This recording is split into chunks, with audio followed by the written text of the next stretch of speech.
안녕하세요. 실전 법률을 알려드리는 현변이고요. 오늘은요, 피해자가 피의자를 고소를 해서 피의자가 공판 단계에 갔을 때 피해자가 할 수 있는 것들, 또 피해자가 해야 되는 것들 중에서 중요하게 생각하셔야 될 것을 좀 정리를 좀 해드리려고 해요. 오늘 내용에서 가장 중요한 건요, 이 피해자가 피의자가 엄벌을 받을 수 있도록 하기 위한 첫 걸음으로서 피해자가 공판 기록을 열람하는 방법에 대해서 설명 좀 드리려고 해요. 피해자로서 수사 단계나 어떤 이 형사 재판을 따라가 보신 분들이라면 아시겠지만 형사재판에서 피해자에게 주어져 있는 권리를 제대로 찾아서 확보하는 것이 상당히 좀 어렵게 느껴지는 때가 있습니다. 사실 피해자로서 할 수 있는 게 많이 없게 느껴져요. 그 이유는 일단 형사재판 자체가 굉장히 클래식합니다. 좋은 말로 클래식이지 올드하게 느껴질 수도 있어요. 현재 2025년인데 아직도 종이 기록으로 재판을 좀 하고 있고, 지금 저희는 어떤 모바일이나 어플이나 이런 것들에 굉장히 익숙해져 있는 세대이기 때문에 이렇게 아날로그로 진행되는 것에 대해서 익숙하지 않게 느껴지는 경우가 많고요. 이거를 하나하나 찾아서 챙기는 것이 굉장히 쉽지가 않아요. 그래서 변호사를 쓰는 거고, 변호사는 이런 아날로그적인 그런 절차에 익숙하다 보니까 좀 익숙하게 따라가는 거겠죠. 또 두 번째는 이 형사재판에서 주인공은 피해자가 아닙니다. 주인공이 아니라는 것은 형사재판에서 주체들은 법원과 검사 또 피의자가 재판의 주체들이 돼요. 기존의 수사 단계에서는 이 피해자와 피의자 그리고 중간에 수사기관이 있죠. 약간 쌍방 대립형으로 피해자들이 자기 의사를 표현할 수 있는 입증 자료를 제출해야 되는 그런 시기들이 있는데, 이 형사 재판에 이르러서는 그 피해자를 대변하는 역할을 검사들이 많이 하고, 그 반대편에는 피의자가 있고, 피해자는 사실 뒤편으로 좀 물러나 있습니다. 형사소송법적으로 봤을 때 피해자를 보호를 해야 되고, 피해자에 대한 보호나 대변은 검사가 하는 거기 때문에 어떻게 보면 당연한 거긴 한데, 피해자의 측면에서 봤을 때는 내가 피해자인데 내가 재판에서 어떤 역할을 하는 것이 굉장히 드물고, 때로는 내가 무슨 역할을 좀 하려고 하면은 오히려 검사나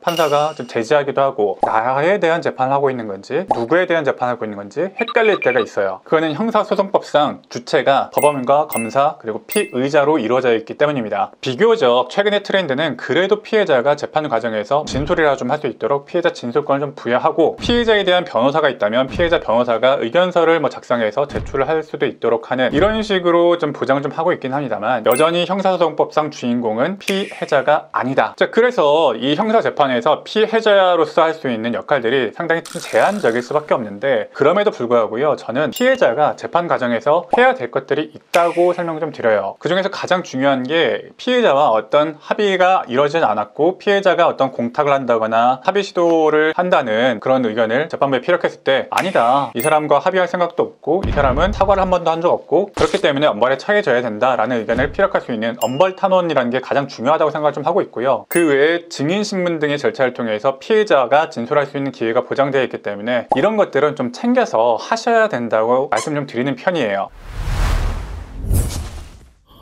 그런데 여러분도 의견도 피력하려면 뭘 알아야 되고, 일단 궁금하실 거 아니에요. 여러분에게 피해자 변호사가 있다면 변호사가 챙겨서 공유도 해주고 기록도 좀 공유를 좀 해주고 재판 절차에 대해서 설명 좀 해줄 텐데, 그렇지 못한 경우가 사실 더 많을 거예요. 그럴 때 여러분들의 어떤 궁금증 해소하시거나 여러분들이 어떤 의견을 냈을 때 참고가 될 만한 자료들이 바로 형사 기록입니다. 사실 이 형사 기록이라는 거는 쉽게 말해서 공소장, 증인신문 조서, 피고인 신문 조서, 관련 사건의 판결문 그런 것들이 있는데, 이런 것들이 목록으로 정리가 되어 있기도 하죠. 그런데 이런 자료들이 재판부에서 그냥 주는 게 아니에요. 경찰이나 수사 단계에서는 이 피해자의 권리로서 그래도 문자라도 하나씩 받아볼 수 있었는데, 재판 단계에서부터는 피해자에게 그런 조치가 거의 이루어지지가 않아요. 그래서 피해자도 본인이 알아서 사건 진행 상황 맞춰가지고 따라가야 되는 게 있습니다. 특히 공소장 같은 경우에는 여러분들이 상대편이 어떻게 지금 수사가 끝났고 어떤 죄명으로 재판이 이루어지고 있는 건지 알기 위해서는 이 공소장이 가장 중요한 증거라고 볼 수가 있는데, 공소장 정도는 필수적으로 열람을 해보시는 것을 추천을 좀 드립니다. 그리고 시간을 좀 앞당기기 위해서 공소장이 나온 단계에서부터 민사소송을 제기하시는 분도 있거든요. 그런 민사소송의 준비 단계로서 공소장을 미리 확보해보는 것도 대단히 좀 중요하겠죠. 그래서 이 기록 열람 등사, 특히 공소장에 대한 열람 등사를 꼭 해보신 걸 추천드리는데, 어디서 하는지 어떻게 하는지 모르시잖아요. 사실은 이거는 방법이 하나밖에 없어요. 법원이나 검찰에 신청하는 방법밖에 없는데, 절차마다 조금씩 다른데 그 시점이 좀 다른 거예요. 공판기일이 진행되기 전에는 검찰청에 기록이 있을 가능성이 높아가지고 검찰청에다가 기록 열람 등사 신청을 하는 게 맞고요. 공판이 시작된 단계 1회 공판기일 이후로 증거조사가 좀 마무리가 되게 되면 증거 기록들이 법원으로 넘어오게 되거든요. 그러면은 법원에 열람 신청을 하는 것이 맞습니다. 증거조사 절차가 마무리가 되기 전에는 검찰청에 있는 경우도 있으니까 만약에 법원에서 기록 열람 등사 신청이 안 되면 검찰청에 가셔야 되는 경우도 있어요. 어차피 바로 옆 건물이니까 뭐 그게 어렵진 않을 겁니다. 양식이나 이런 거 어디서 구하냐? 이런 양식은 인터넷을 통해서도 쉽게 구할 수가 있는데 기본적으로는 법원 민원실 가면은 기본적으로 비치가 다 되어 있습니다. 그렇게 좀 어렵게 작성하는 내용이 별로 없기 때문에 여러분들이 사건 번호, 피고인 이름, 또 신청 이유, 열람하고 싶은 서류 정도만 기본적으로 좀 확인하고 가시면 좋을 것 같아요. 여기서 조금 신경 써야 되는 부분은 이 열람 신청 사유인데 공소장이나 이런 부분에 대해서는 열람이 허가가 될 가능성이 높은데 열람 허가가 되게 잘 안 되는 법원에서 일정 심사를 좀 거친 후에야 나오는 자료들이 몇 가지가 있어요. 특히 뭐 피해자만이 아니라 제3자와의 개인정보가 있는 경우에는 이런 것은 법원에 허가가 있어야 나오는 자료들이기 때문에 이런 것들까지 같이 신청하실 때는 열람 목적, 사유 이런 것을 잘 작성을 좀 하셔야 되고요. 그렇더라도 제3자들의 개인정보가 들어가 있는 경우에는 허가가 되지 않는 경우가 더 많습니다. 이렇게 열람 신청을 하면 바로 나오는 경우는 오히려 좀 드물고요. 그 기록이 재판부에서 좀 보고 있다면 재판부에서 이제 열람 등사실로 내려줘야 되기 때문에 그 시간 동안에 일주일에서 열흘 정도가 시간이 걸릴 수가 있어요. 그러면 등사 신청한 다음에 지정된 날짜에 가셔가지고 열람을 하실 수가 있을 겁니다. 이렇게 기록 열람을 해보셨다면 공소장이나 기록들을 보시고 그 내용에 어떤 의견이 있으면 의견서를 좀 작성해서 좀 제출도 해보시고 아니면 피의자의 변론 방향을 좀 추측도 좀 해보시고 그 방향성에 맞게